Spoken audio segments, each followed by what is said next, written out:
the guy is walking around the camp, he's basically interacting with almost everything and activating stuff. And we have zero idea what's going on. You open the scene and everything starts popping out what's going on. This is Bullets and Brains, a brand new top-down, fast-paced couch co-op zombie shooter. This game absolutely blew up on itch.io.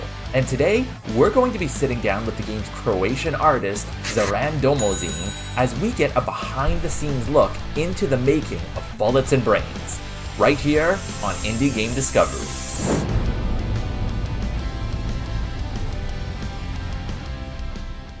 Thanks so much for meeting with me today, Zoran. It's a pleasure getting a chance to sit down with you. Tell me about yourself.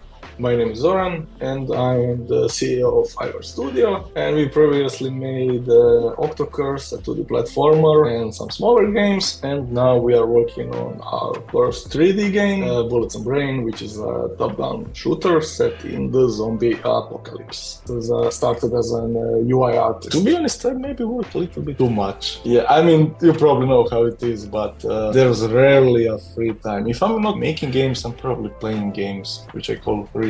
I'm trying to make more free time, to find some hobbies or something, but until we release the game, I unfortunately won't be able to.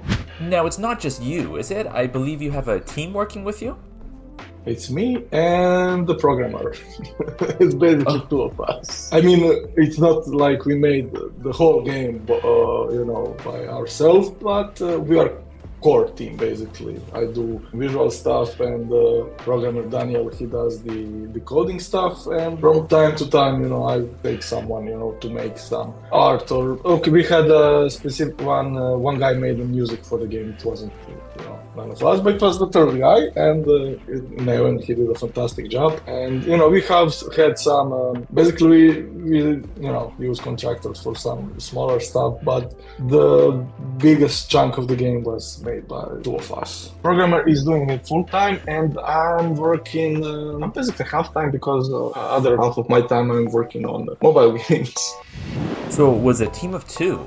What was your workflow like? How did you guys communicate?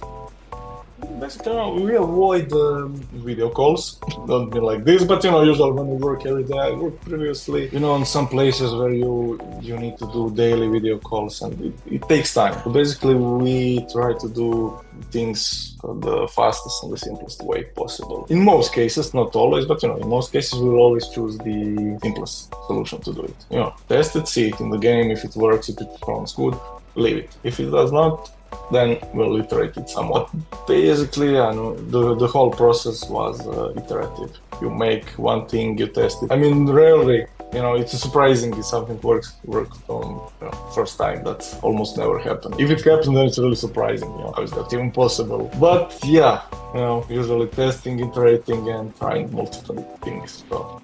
Now, from what I understand, you guys have already seen some success with this game. In fact, according to your Steam page, you even already have a publisher, which is, I'm sure, something a lot of indie devs might like to have. So how did this happen? Do you have any advice? To be honest, I don't have a good advice. Basically, they reached out to me. The idea was, we made like a small demo, a small version of the game with just the first level. It's not the demo you played, but a different, earlier version. And I put it on itch.io. I don't know, we were lucky and it just exploded. So publisher actually reached out to us. It's not like we were, actually looking for a publisher or something like that. So that's how actually it turned out. So maybe some of the success came from the fact that this isn't your first foray into game development. You already have several published titles, although from what I understand, is this your first Steam game? The previous game, the Octocurse we made, was also released on Nintendo Switch and PlayStation, but it wasn't released on Steam. But to be honest, I don't own a PC. I work on a Mac and I own a PlayStation, so I don't play games on PC. Since we have a publisher for the whole project, they're basically handling that part with the Steam and the marketing and stuff, which, to be honest, it would be way too much for us, with the game development and after that doing the marketing. I'm not sure if we have time or energy to do all of that.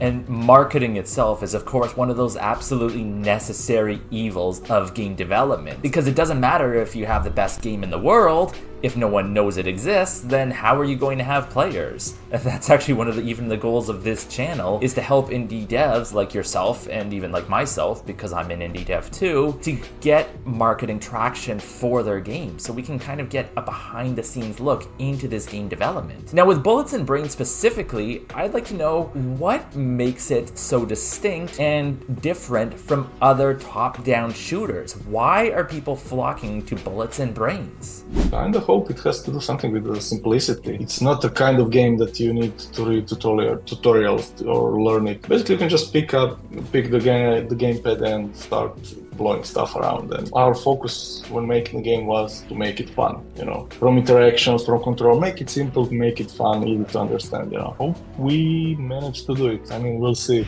I'm sure one of the reasons people will find this game fun is because, of course, it has multiplayer. Who doesn't love to blow up zombies with their friends? Was multiplayer difficult to implement? I mean, when you say multiplayer, we have only couch co-op, there is no online multiplayer for now. Well, basically, it wasn't easy, but we managed to do it, To be honest, we used remade camera system, so you have that effect when you have two players close to each other, there's one camera, but when they split apart, it's like the screens cuts in half, and everybody goes its own way. So basically, we used I don't know how actually it's called, split camera or something, a solution for that. But there was like a bunch of stuff, because it's not like you just add a second player. Now that's like an avalanche of difficulties after that. We have power-ups, so you need to accommodate them for two players, difficulties, and so on and so on. Of course, and adding multiplayer to a game is no simple task. Now, let's shift gears. Why did you decide to make this game into a top-down shooter, and also, why zombies? To be honest, since we started in 3D, we were looking for the simplest way to do it because we didn't want to complicate it. And if you have a top-down game, basically camera is always, looking from the top. It's always rendering just a small portion of the game. You don't have the issue with controlling the camera. Basically, it's more simple version of the 3D. And since we were doing the transition from 2D to 3D, this seems like, the safest bet. Performance-wise, we could always do it, like a proper third-person camera. But if you want to do it right, it takes time. And we'll probably do it later. But for now, we'll try to keep it simple. As always, as you're making prototypes, there's like a box that you're controlling, and there's like enemies. So you need to shoot something, and what would be ideal to shoot then zombies. So basically, it went that way, and you're looking for the options. What makes sense, and I don't know. I kind of like zombie games. We tried a different approach to make everything fun, lighthearted, and colorful. Hopefully. You certainly don't need to convince me on the appeal of zombie games, I'm the indie dev of a zombie game myself called Zombie Barrel Blast, so it's right up my alley. Now, you briefly talked about the art style of the game, trying to keep it light and colorful. Can you tell me more about the art direction for Bullets and Brains? Usually, when I work in 2D, I usually work with outlines. So, I wanted to learn the 3D. That's basically one of the reasons why we started working in 3D. So, to learn stuff. And I mean, if you want to do something realistic, and if you want to make it look good, it will take some time. It will take time to do it, and time and effort, basically. But if you go the stylized route, you can tweak. You can tweak things a lot more. For example, you don't need high resolution maps, you don't need all the different kinds of map, normal, specular. Basically, we use only one map, we edit like an outline through the shader. So basically, you have a lot more freedom to do things. But on the other hand, there's a difficulty, like, for example, you cannot just go to the asset store or something, and purchase some asset that will fit in your game. Since you have a specialized style, nothing pretty much works. So that's the issue. I love the music as well. I love that heavy rock feel while you're in there just blasting zombies. Where did the choice in music come from for Bullets and Brains? To be honest, since I do a lot of stuff, I'm really not somebody that should be making music or doing anything with music. It's really not my field. So we contracted a professional musician. So basically our idea is, since the whole game is it's actually action focused, and it's dynamic, and we were looking for something in the veins of rock, punk, stuff like that. Basically, that was the idea. Yeah, it definitely helps you feel especially badass when you're blasting away at some of those bosses that you guys have. If I remember correctly, one other friend also made one of the bosses in the game. Bosses were like a late addition to the game, basically. We realized sometimes later that this level looks similar to this one, so we need to differentiate it somehow. So what to do? Add bosses, but we don't have bosses, so we need to make them. Like, I think we made 4 bosses in like 2 weeks, which is insane. I never did bosses before, in game. One thing I always like to ask the people I interview is, what engine is this game made in, and why did you pick that particular engine over one of the others? I mean, I'll be honest, I worked in Unity previously, on my previous jobs, and, you take the engine you know the most. I mean, the Unreal is crazy powerful, but if you want to work in Unreal, you need to learn it, basically. It's not like you can just switch. We went multi-platform in the end, so I think the Unity was a good choice. As a Unity developer myself, I can understand and appreciate that. On the flip side, also as a Unity developer, I do understand the engine's limitations. You have a lot of different things happening on your screen at the same time, so have you run into any performance issues along the way? And if so, how have you handled them?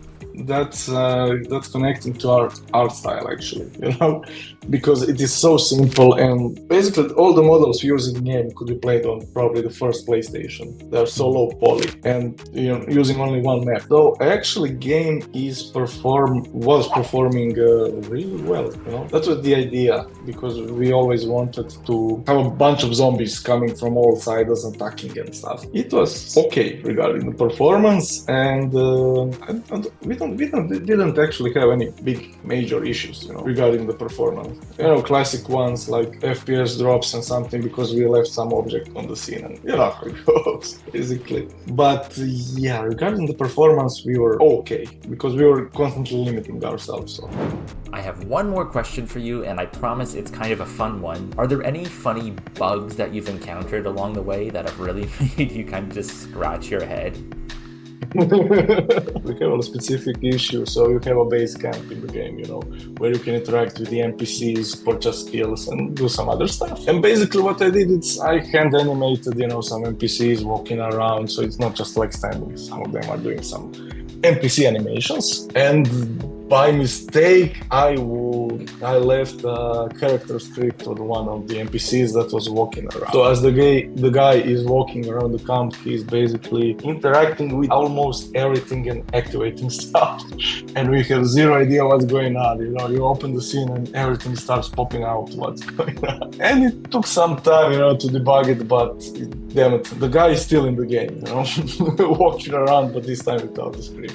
Zoran, thank you so much for your time here today. When can we expect to see Bullets and Brains, and what do you have planned next? Bullets and Brains is coming out on the Steam, Nintendo Switch, and a bit later that date will be available on Sony PlayStation 4 and 5 and Xbox consoles. I mean, we are working on the smaller scope game set in the Bullets and Brains universe, which will also be released soon. It is an exclusive web game, and we'll have more info at a later date, actually. But it should be coming soon. That's it for today's interview, and now it's time to hear from you guys. What do you think about Bullets and Brains? Are you looking forward to picking up a copy for yourself? Will you be blasting your way through the zombie hordes by yourself, or will you team up with a friend for some couch co-op mode? Let us know down below in the comments. I'll also be doing a live stream of Bullets and Brains in the near future, so subscribe to make sure you don't miss that either. We hope you enjoyed getting to know a bit about one of the creative forces behind Bullets and Brains. Thanks again so much for watching, and we'll see you next time.